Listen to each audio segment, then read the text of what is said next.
haven't asked you to speak yet, please. Right? Okay. Go ahead, please. Go ahead. Go ahead, please. Mr. President, you are meeting Prime Minister Modi of India this afternoon. What kind of trade and tariff relations would you like to have with India, and what's the vision for India-US? Yeah, India traditionally is the highest, just about the highest tariffed country. They charge more tariffs than any other country. And, I mean, we'll be talking about that. But, again, whatever they charge us, we're charging them. So it works out very well. It's a beautiful, simple system. And we don't have to worry about, gee, we're charging too much or too little. But traditionally, India is right at the top of the pack, pretty much. There are a couple of smaller countries that are actually more. But India is a they charge tremendous tariffs. I remember when Harley-Davidson couldn't sell their motorbikes into India because of the fact that India, the tax was so high, the tariff was so high. And Harley was forced to build, I guess they built, I don't know, that was a while ago, but I think they built a factory in India in order to avoid paying the tariffs. And that's what people can do with us. They can build a factory here, a plant or whatever it might be here, and that includes the medical, that includes cars, that includes chips and semiconductors, that includes everything. If you build here, you have no tariffs whatsoever. And I think that's what's going to happen. I think our country is going to be flooded with jobs. What should consumers expect? Are prices going to go up short-term, Well, long-term? not necessarily. I mean, not necessarily. But I'll tell you what will go up is jobs. The jobs will go up tremendously. We're going to have great jobs for everybody. This is something that should have been done many years ago. China did it. I mean, China did it at a level that probably nobody's ever seen before. If you manufactured a car, you couldn't send it into China. The tariff was so high. So everybody went and they built in China. It was no big secret.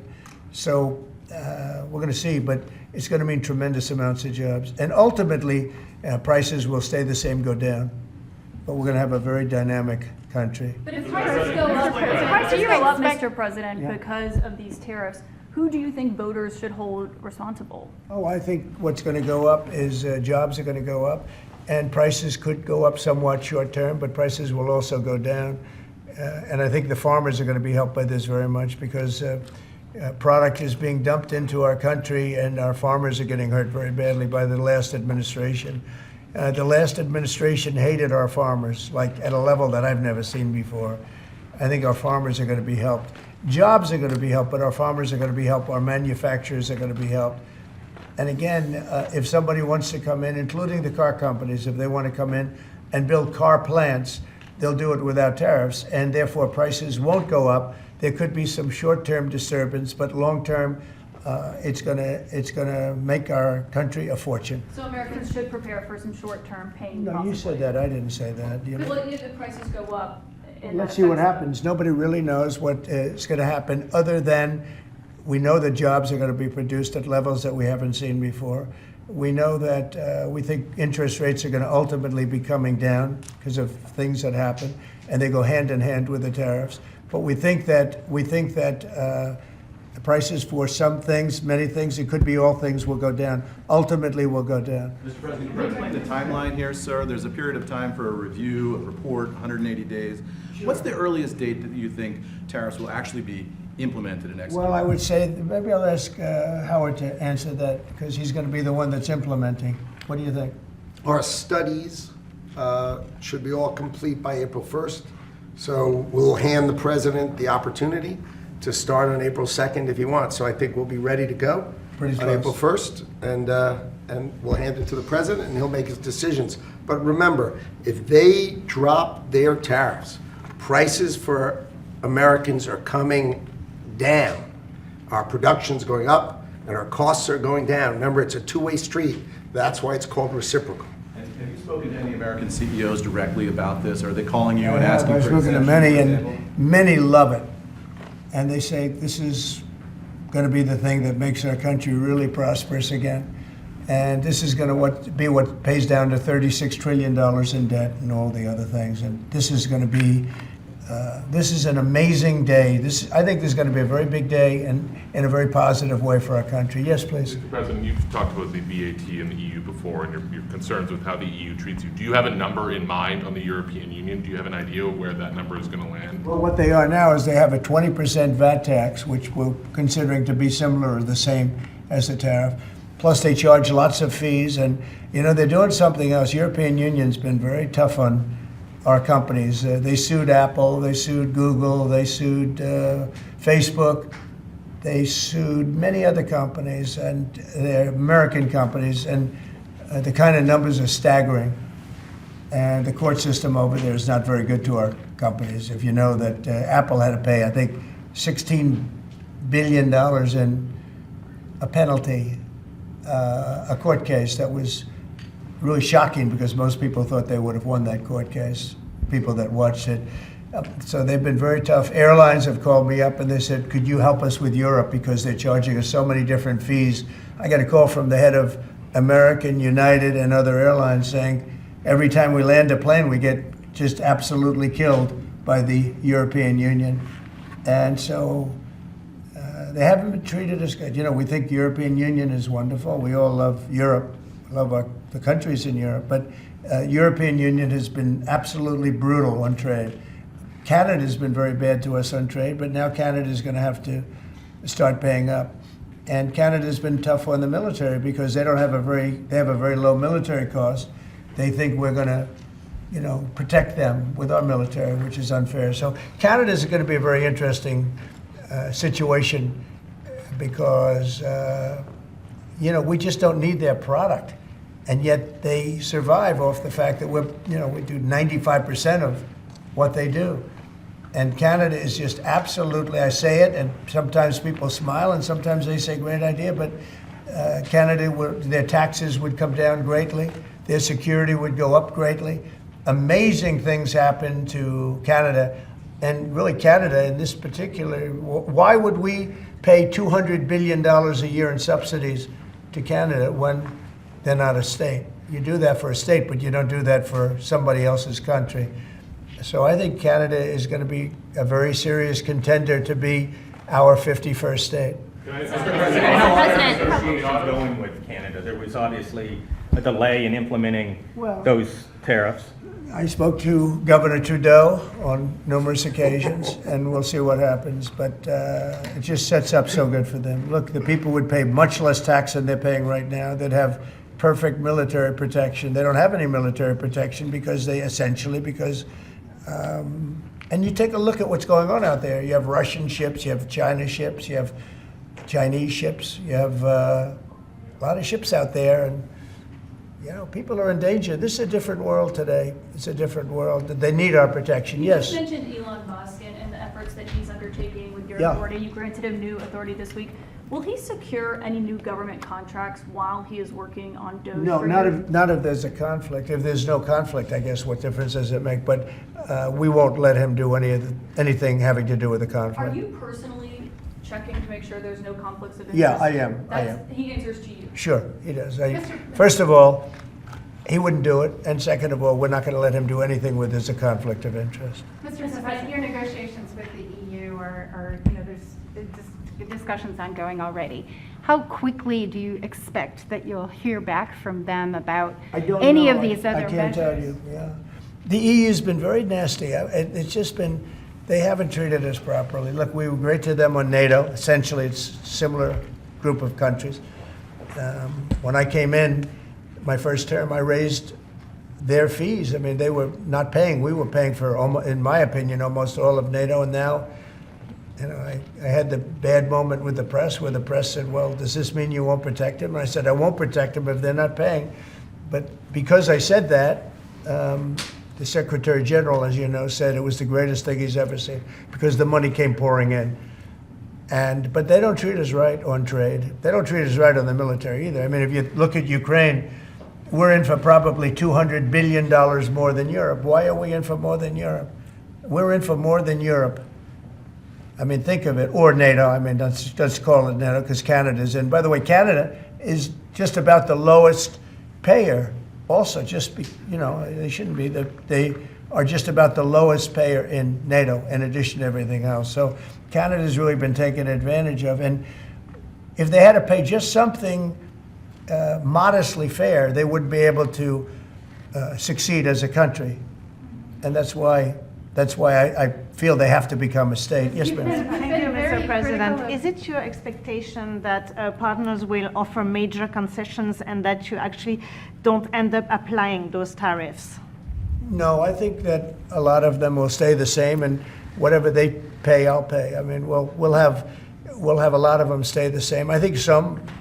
Look, I heard as an example, EU lowered their tax on cars down to the exact same amount that they were much higher. They were approximately 5 times higher, and they lowered them down to the exact tax that we're charging. That took place like yesterday or the day before. Is that a correct statement? I think so. Yeah. Do you expect any exemptions or waivers? I don't expect that, no. This is a simple system. I mean, there wouldn't be any. And in the case of Apple, I gave them a waiver, an exemption in my first term because Samsung was in South Korea. And Samsung didn't have to pay the tax because it was a tax on China. And Apple makes a lot of their product in China. So I did that because it wouldn't have been fair. But now this applies to everybody across the board. This is a much simpler way of doing it, much better way. You had that major call yesterday with President Putin of Yeah. Russia. President Zelensky responded today basically saying any agreements they won't accept unless they're made with Ukraine. Will Ukraine have a seat at that table for those Of negotiations? course they would. I mean, they're part of it. We would have Ukraine, we'd have Russia, and we'll have other people involved too. A lot of people, a lot of forks in the, a lot of forks in this game. I'll tell you what, this is a very interesting situation, but the Ukraine war has to end. The young people are being killed at levels that nobody's seen since World War II. And it's a ridiculous war, and it has to end. We had a good talk with President Putin. I had a good talk with President Zelensky, very good talk.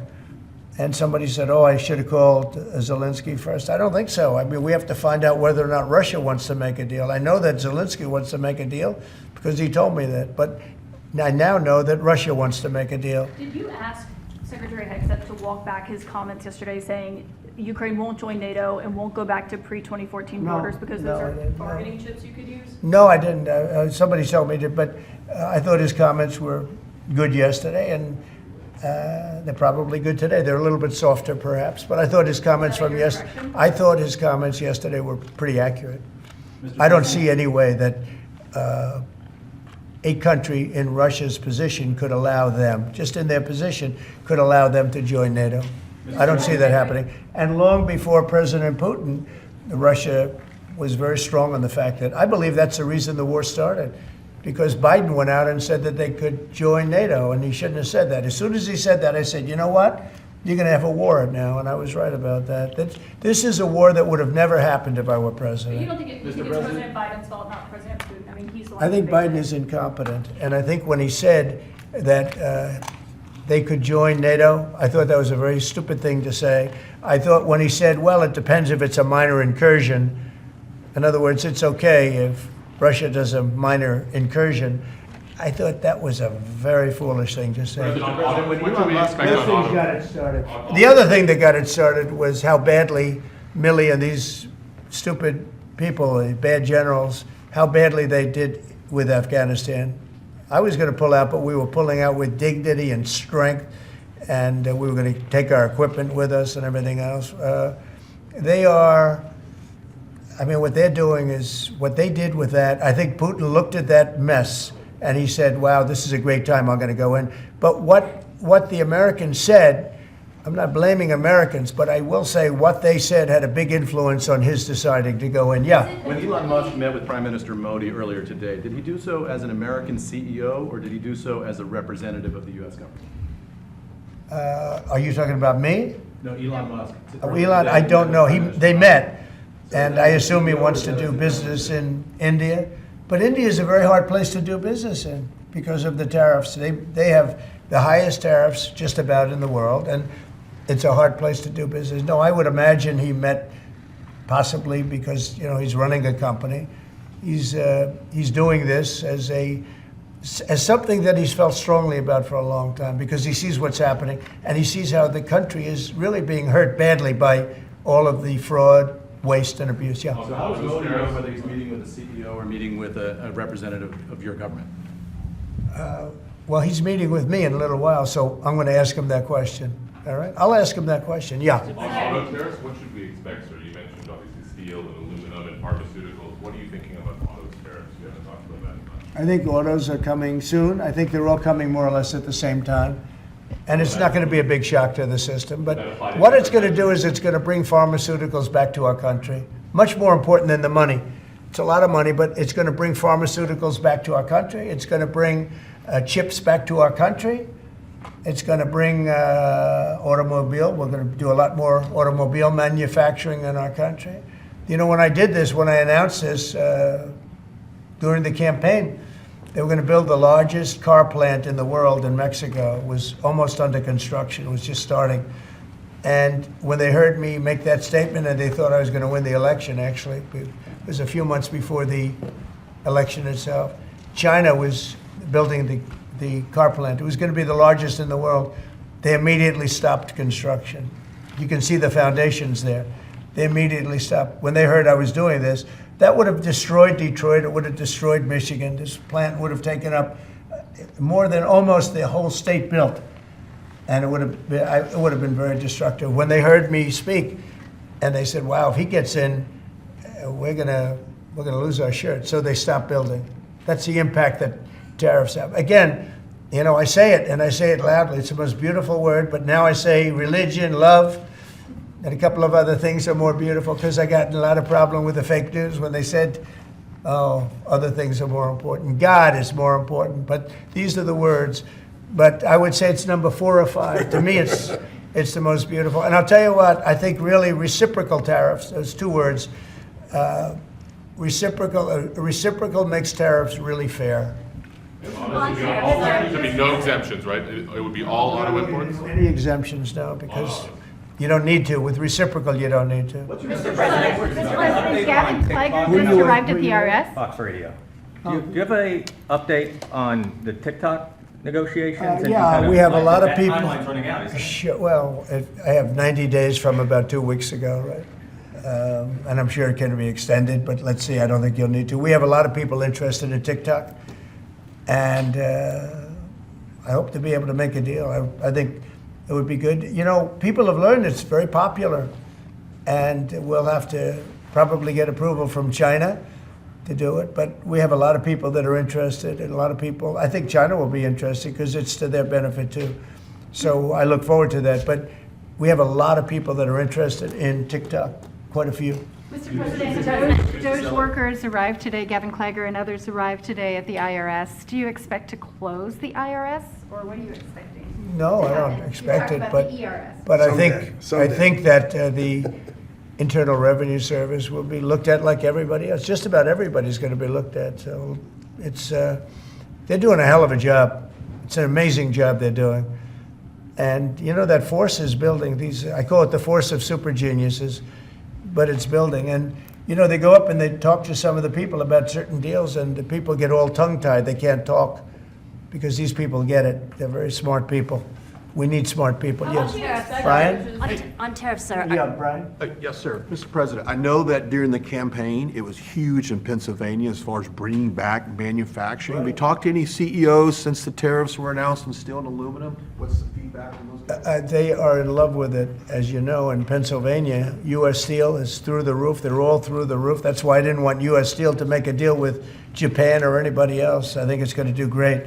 But I think maybe more than anybody else, the steel companies and aluminum companies, they're in love with what's happened. And this will eventually be the car companies and chip companies. We have to have chips made in this country. Right now, everything's made in Taiwan practically, almost all of it, a little bit in South Korea. But everything, almost all of it is made in Taiwan. And we want it to be made. We want those companies to come to our country, in all due respect. You know, they took the business away. Taiwan took our chip business away. We had Intel, we had these great companies that did so well, and it was taken from us, and we want that business back. We want it back in the United States. And if they don't bring it back, we're not going to be very happy. Sir, on And, tariffs, are you, pharmaceuticals as well in China. That's national security to bring that back. Yeah, China and other places. We want to get the pharmaceutical and drug business back into the United States, where it should be, right? sir, on tariffs, are you concerned that the countries that would be most affected, like India, would just shift their trading to China? No, I'm not concerned about anything, really. I mean, I'm just doing what's fair. This is a very fair thing. This should have been done a long time ago. I would have done it, but then COVID hit.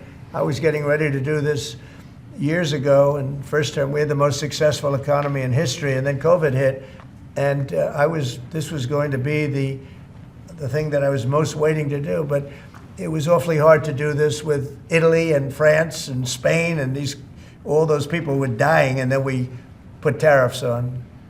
See, I have a big heart. Sir, on Ukraine, when Putin says that he really wants peace, do you believe him? Yeah, I do. I believe he wants peace. I believe that President Putin, when I spoke to him yesterday, I mean, I know him very well.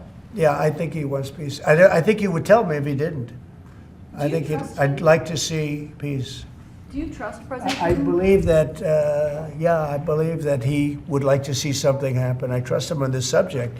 I think he'd like to see something happen. I think it could have happened a long time ago. I think Biden, number one, it shouldn't have started, but it did. And now all those cities are knocked down, like demolition sites. All those beautiful golden towers are knocked down. There's nothing going to replace them. But much more importantly, you lost millions of people. A lot of soldiers, but you lost millions of people. When they knocked down those cities, and they're all laying down on the side, they're laying down just in ashes and all crumbled up concrete. They literally look like a world-class demolition site. And many of them, almost all of them, but many of them, and this should have been done by Biden years ago. This should have never been allowed to happen. I know he's a friend of yours. But couldn't Putin just withdraw his He's a friend of troops today? CNN. That's why nobody watches CNN anymore, because they have no credibility. Okay, who else? Yes, please. Sir, if you can find a buyer in the United States for TikTok, do you think Xi Jinping will authorize the sale of it, or will he? I'm going to make it worthwhile for China to do it. I think so. I mean, I got to know TikTok because during the election, I ended up with 36% higher than my opponent with youth. Okay, that never happened before. That's always been a Democrat thing, youth. It became a Trump thing. And I think TikTok, I think Joe Rogan was a part of it. Some of the great people that I did interviews with were a part of it. But I think that TikTok was I think it was a big part. Look, as you know, we were up by 36% with youth. The Republican was never up with youth. And I focused on TikTok, and I found it to be amazing, actually, and very fair. And I think the image of TikTok is different than it was before the election. I think people saw it, and they view it as a positive, not a negative. I think it'll be to China's advantage to have the deal be made, yeah. How much money do you think you'll raise from tariffs on an annual basis? That's the most interesting question. I think it'll be a staggering amount. It will be the external, I call it the External Revenue Service. That was a name that was devised by a few of us, but I think it's going to be a staggering amount. We've heard the number 1 trillion floated in meetings with senators. Is that a number you've thought of? I don't know, but already the Senate's saying, well, wait a minute, they're looking at some of the numbers and they're saying, whoa, look, we want to, I say America first, I say make America great again. That's what we're doing. I think it's the most important thing I've signed. I've signed some very important things. Right to try was so important. I mean, a lot of important things. Space Force, the biggest tax cuts in history. This could be one of the most important things that we've ever signed. Do you expect the Russians and President Putin to attend the summit in Saudi Arabia? Eventually, yeah. Not quite yet. It's a little early. They're having a meeting in Munich tomorrow. Russia is going to be there with our people. Ukraine is also invited, by the way. Not sure exactly who's going to be there from any country, but high-level people from Russia, from Ukraine, and from the United States. Do you want to have Russia back to the G7, sir? I'd love to have them back. I think it was a mistake to throw them out. Look, it's not a question of liking Russia or not liking Russia. It was the G8, and I said, what are you doing? You guys, all you talk about is Russia, and they should be sitting at the table. I think Putin would love to be back. Obama and a couple of other people made a mistake and they got Russia out. It's very possible that if that was the G8, you wouldn't have had the problem with Ukraine. And if I was president, you definitely wouldn't have had the problem with Ukraine. Russia would have never attacked Ukraine. But you ask a very good question, the G8. It used to be the G8, and then these people threw them out. And I was arguing with Trudeau and with numerous of the people. Actually, Prime Minister Abe, a great man from Japan, agreed with me 100%, and some of the others did too. But I got there, it was the G7, as you know. They had already been terminated. I think it would have been very helpful, and it still would be helpful to have Russia be a part of that mix. And I think if they were, I don't think you would have had the problem that you have right now. Russia Kicked them is out, part course, of the because G20. They kicked them out, of course, because they illegally annexed Crimea. I mean, how would you have responded if Russia invaded or took over? They took Crimea during Obama. 2014. They took, well, now they're looking to take the whole thing. Then they took a big chunk of land and people, as you know, during Bush. And now they're trying to take the whole thing during Biden. You know, the only one that didn't give them anything is Trump. They never took anything with Trump, nothing, not 2 inches of property of land. But Crimea was Obama. And then Bush gave them a lot, if you remember. And then, in fact, it's a sort of a standard little phrase, and Biden's giving them everything because this is a war that shouldn't have been had. And the only one that didn't give them anything is Trump. It's just the way it is. What's your message from Wall Street about these tariffs? So there's been some nervousness on Wall Street about the I don't impact. think so. I mean, there hasn't been very much, and I think it's going to make the United States stronger, and in many ways it could make other countries stronger too. You know, other countries want to have a strong United States. They want to have a strong America. And I think it's going to make us very, very strong, much stronger. And we have a lot of work we're doing on the military. Our military already, I've authorized some contracts to be built that are very substantial. We're building the greatest equipment in the world. We have the greatest military equipment in the world. We're building it. At some point, when things settle down, I'm going to meet with China. And I'm going to meet with Russia in particular, those two, and I'm going to say there's no reason for us to be spending almost $1 trillion on military. There's no reason for you to be spending $400 billion. China's going to be at $400 billion. We're at $1 trillion. We're going to be at close to $1 trillion. And I'm going to say we can settle this on, we can spend this on other things. We don't have to spend this on military because, and I'm going to be meeting with China. You know, we were trying to de-escalate nuclear, and I was in a position where Russia had agreed and China had agreed we were going to start, and then we had a rigged election, so that never took place. But this one was too big to rig. We won by so much that it was too big to rig. You want to do the China meeting in the United States, or would you travel to China for that? For what? A China meeting? Would you do that here or I there? tell people all the time, you know, the question is who's going to have the first meeting, where are you going to, I say this to Putin, to President Xi, I say to everybody, never bothered me, you know, I'm willing to say I'll go first. It doesn't matter. It's the end result that counts. So it doesn't make any difference. When do you want to have a conversation about global defense spending, you, China, Well, I'd Russia? like to have that, as soon as things settle down, I'm going to have that conference, primarily with China and Russia, because those are the two that really are out there. And we're going to have them spend a lot less money, and we're going to spend a lot less money. And I know they're going to do it. They agreed to it. We were talking about denuclearizing, and President Putin and I agreed that we were going to do it in a very big way.